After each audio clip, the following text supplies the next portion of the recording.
We're back. We're back in the pub together. It's only happened twice before. So for the third time, and this is epic, okay? Because this happens to fall right around St. Patrick's Day. And we're going to do a VS battle, a versus battle that we've been wanting to do forever. But this one here, the Guinness Foreign Extra Stout, a fantastic beer. I can't get in Canada. Recently, I went on a trip to the UK. The whole plan was that I was going to bring some home. I remember. That never wound up happening. I scoured all the grocery stores, couldn't find it. So now finally we're here. I'm here down in Florida visiting Alessandro, and we are going to do this. In the name of St. Patrick, we're going to put the Guinness Foreign Extra Stout head to head with Guinness Draught, the current reigning Beer Brackets Ultimate Beer that, may I mention, has never lost a versus battle. It has not. It's been in many. It's been in more versus battles on the channel than any other beer, and it's never lost. And for the occasion, my friend, I might have something interesting. What do you have? Might have a crown here. I've never seen this crown in person, actually. This is the first time I see this. This is amazing. I've only ever seen this on the videos from afar. That's a beautiful crown. Well, look at that. So there you go. That's the current crown. So wait, I have a question, though, because if Foreign Extra wins, it's not technically an ultimate beer battle, so it doesn't take the crown, right? No, it's got to be an ultimate beer battle. That's right. So we still have to give this a review and see if it gets a perfect score. Then it earns the right to face. Anyways, we digress. Yeah. Okay. So if you don't know about the Foreign Extra Stout, what you can do is you can definitely go check out. We did a double review of Kilkenny Irish Cream Ale along with Guinness Foreign Extra Stout, where he reviewed it, and go back and check that out. He talks about it a little bit. We also Beer Brackets of the Month 10. That was an epic one where we tried it together in person for the first time under the beer clouds. And, With the beer spirits. With the beer spirits flying overhead. If it doesn't make sense, go check it out. It'll clarify everything for you. Of course, these are different styles, right? The Foreign Extra it's not nitro infused. It's a very character filled stout. It's higher in ABV, of course. This one is coming in at 7.5 as opposed to Guinness's 4 on the dot, right? Am I wrong? Or is it 4.5? Does it say 4.1? 4.1. Close, my friend. It was so it's negligible. The point one. It's it's not even negligible. That's right. A little under double the alcohol, so it's not the same style of stout whatsoever. But in the spirit of St. Patrick's Day, what we're going to do, we're going to compare our 5 different review elements. So aroma, taste, mouthfeel, finish, overall beer experience. And for each one, we're going to assign a point. There are 10 points up for grabs. Whoever's left with the majority of the 10 points at the end is the winner. Pretty simple. And pretty fun. Yeah. So even though they're very different, I mean, we'll see just category to category which one we prefer. Yeah, and it's also like a fun family battle, if you want. That's right. As we've learned from the Guinness Archivist, this is one of the oldest recipes that Guinness is still producing. And this is, even though you might not think so, it's one of the newest recipes. So it's like, a good battle in between an old style and the newer style of Guinness. So that's right. A lot of fun interest here in this battle. That's so crazy. It's so crazy to think like it's the newest and oldest recipe. Yeah, people who aren't familiar with the Foreign Extra might think, what is that newfound beer that Guinness has made? But no, it is an ancient beer. All right, man, let's do this. How are we going to organize this? We do draft on the left, foreign on the right? I think that's the way to go. This way we know which one's which. Let's do it. Let me grab... I'm gonna gently put the crown down.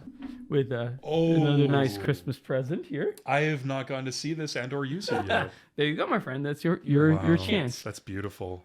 It's actually awesome. really nice. St. Bernardus. There you go. Oh my God.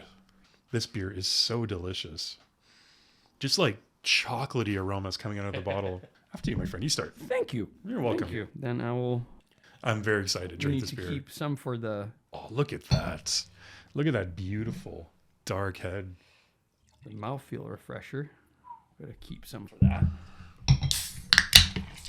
That's right. All right. Oh, look at that surge. Okay, there we go. Okay, so we'll keep some in the can, ready to go. Here we go. All right, man, let's start. Aroma cheers. Aroma cheers. The versus battle, the epic St. Patrick's Day Let's do it. in-person versus battle begin. Let's see which one comes out on top. Oh, wow. They're surprisingly similar. They are. That Guinness, that signature Guinness roasty malt character. Oh, my friend, this is a tough one. This is really tough. I kind of like the roughness of the Foreign Extra Stout, right? Yeah. Like it has like a little bit more of that pungent aroma. It does. The classic Guinness aroma is just like, for me, is just like very hard to beat. It's so delicate and rich and roasty and deep. It's Guinness so far, man. You're on with the draft? Draft, yes. I don't know what it is for me right now, but this one is coming off, the draft is coming off a lot more muted. What I love about this is you have, don't want to break the beer table. You have like that very recognizable character of that Guinness, that roasty, chocolatey, dark Guinness roastiness. But it's just stronger. And there's a little bit more of an extra sort of burnt bread character there too, like you would get in like a darker, stronger stout. I'm going with the Foreign Extra, man, just because it's stronger. I'm starting with the Foreign Extra. 1-1. All right, buddy. Cheers. Cheers. Cross. That was nice. We had a good motion, a good rhythm going there. All right, let's see. Oh my God, that's so good. If you can find this, grab it for St. Patrick's Day. This is a treat. Yeah, it's a treat.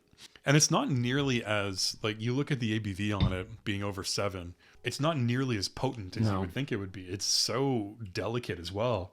Yeah. And really, I wouldn't quite call it sessionable, a draft is, of course. No. But it's not harsh. It's not hard to enjoy. The Foreign Extra Stout has a bit of a more presence with the hop. Yeah. Yeah, it's bitter. It's much more definitely bitter. more on the bitter end, right? Like it's a combination of bitterness coming from the roastiness of the malt, but also from the hops. On the other hand, like the draft, like has that classic, easy drinking, sessionable taste that you just like when you taking a sip, you kind of are just waiting to get back into the glass and take the next one. I'm gonna still stick to draft. You're sticking the draft? Yeah, because and it might just be because it's more sessionable, so it's just a preference. You know what's interesting about the hop character? It definitely is bitter, and it has that bitter finish to it, and that's by design, right? Because these Foreign Extra Stouts were meant for export, and so extra hops were added to the recipe to make it keep better over time, right? So it makes sense that you get that sort of like hoppy, bitter finish on it, and that's definitely different from what you get on the draft. I mean, there is no hop character on the draft. It's not. It's in there. It's in, it's in the recipe. There are hops in there for sure, but it doesn't come out in any way, shape, or form. Oh, okay. One last sip because I think I'm leaning towards something here that you might not like. I like everything in the pub, my friend. That's the beauty of it. That's the beauty. Just being here is pure happiness. I'm going with the Foreign Extra again. We're tied. Because the draft has that certain character that makes it what it is. It's what makes it win all these versus battles with us. It's what's made it the ultimate beer. It's this perfect balance of subtle character that is just perfect. But what I love about this is just it's that times 10. And you get so much more of that deliciousness. So we're tied at 2. Right. We got to do a quick mouthfeel refresher. Let's do it. Start the drafts. We start the extra. This is probably definitely the most epic battle we've done in person. It definitely is, my friend. And it might be one of the most epic ones that we've done in general. Maybe. I think the last one that we did in person was the Wine Stefaner can versus bottle. And that was pretty close too. It has something to do with being in person. It gets more, gets tighter. Whereas when we do it virtually, it's not so tight. It's like throwing a hot dog down a hallway. It's loose. All right. One more time. Let's try it again. I love it. There we go. Oh, we didn't get the cross this time. Wait, we got to... Oh, okay. There was rhythm. Okay. This is every time we've done a versus battle with draft. It's almost like been a guaranteed point for the draft because of just the nitro infusion. That sort of... Yeah. Obviously that smooth... That smooth yet slightly tingly body. These are both so well done. Feel the So pressure. unique. Feel the pressure on your shoulders. I am definitely feeling the Got a pressure here. beautiful picture of the dragon. There it is. You can't see it, but there's a wonderful. I'll take a picture and I'll add to the episode so you can see. Looking it. at us. It's staring at you. It's staring you down, just like the American bald eagle in the Pabst Blue Ribbon episode, just staring you down. With the eye of the eagle. Exactly. Exactly. My friend, I think I'm gonna stick with the draft. Like it's just that creaminess to me is just like very hard to beat. You know, when it boils down to it, I just prefer it. So this beer is not about the body. It's got a perfectly fine body to the beer. It's not overly thick. It's really light for a 7 point whatever it is % beer. The bitterness doesn't sort of like sting on your tongue a little bit. It's not oily. It doesn't linger. There's no film on your mouth after drinking it. It's very clean. But it's very just sort of it's just there, you know. Yeah. It's not the most interesting part of the beer, whereas this might be the most interesting part of this beer. Yep. So yeah, definitely draft. So draft. Yeah. All right. It's up 4-2. 4 points left. 2 categories left. The second to last category, the finish. Mm-hmm.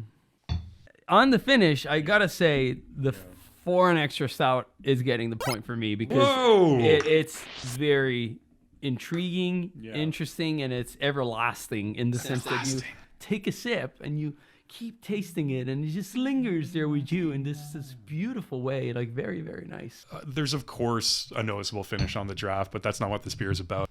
The Foreign Extra has a beautiful blend of deep, dark, roasty, chocolatey malt, hop. There's that noticeable hop character as well, which for a stout is not so common. I've had hoppy stouts before, but it's not as common, especially not in Irish stouts. Yeah, Foreign Extra for me too. Ha! We're back. We're back to 4-4. So we're tied. But the last category for somebody, if you might be a new viewer, our last category is the overall beer experience. This is where intangibles come into play. How did the beer make you feel throughout the journey from beginning to end? How was that overall beer experience? Which one is better? There's also not only, aside from the experience itself, there's a lot of intangibles coming into play from previous experiences, right? Like all those great memories that we both have connected to those beers. Right. A lot of them being together. Like so that's there's a lot of different things here at stakes. But for the sake of this, I guess maybe we have to focus on just now. We might have this beer experience right now, drinking these two beers, because or else it's just going to go to draft, right? Because we have all those wonderful memories and associations with it. That's a good point. So maybe we should just focus like on right now, from cracking these beers, pouring them out today. Which of these two is a superior experience? That's a tough one. I know. I feel the weight on my shoulder. it's unbearable. The crowd. It's gonna start levitating in front of us. You know, my friend, I gotta go with the draft. Sticking with draft. Okay. I just feel it in my bones. It's just calling my name. Like whenever I take a sip, it's just like even just thinking now, like I just want to go back to that glass. I actually thought that maybe this was gonna be. It could have the beer to dethrone Guinness in a versus battle. It could have been. It could still tie. No, it's true. Could still tie.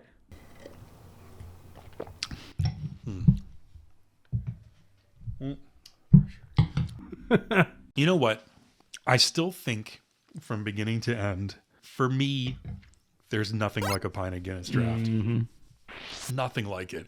And I know there's going to be some people watching who might be fans of different styles. Maybe you're a big IPA drinker. Yeah. And for you, maybe Guinness is a little bit, whatever you might think of it. Maybe it's not that exciting for you. But for us, as just an overall beer experience, it just hasn't yet been toppled. Even though there are beers out there with so much more character, with so much more maybe depth to them, but it's the subtle depth of the draft and how it evolves throughout the glass as you're drinking it too.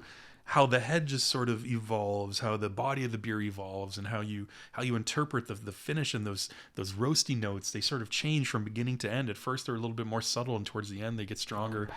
They come back, and there's the hops come. It gets a little bit tingly towards the end, and the hops come out a little bit. It's Guinness, it's draft. It's the draft takes it. It's 6-4. Final score for it gave it a run for its money.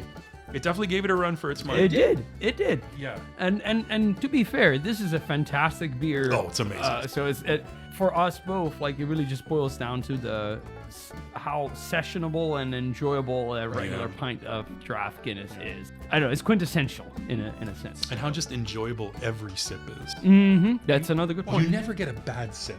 You never get a bad. That's You know, sometimes even a beer like this, no matter how good the beer is, sometimes you get a sip where just your palate on that one sip, you get a little bit fatigued for that one moment. That's a good way of describing it. And just one sip is like, ooh, that was a little bit more bitter, or that was a little bit off. But then you take another sip and, oh, it's good again, you know? Yeah. You never get a bad sip of draft. Never. Let us know down below what you think if you tried the Foreign Extra Stout. Did we do wrong today on this eve of St. Patrick's Day? The crowd's back on. Look at that beauty. Look at this beautiful, beautiful crowd. And of course, happy St. Patrick's Day, everybody. Let us know what beers you like to drink for St. Patrick's Day. How are you going to be celebrating?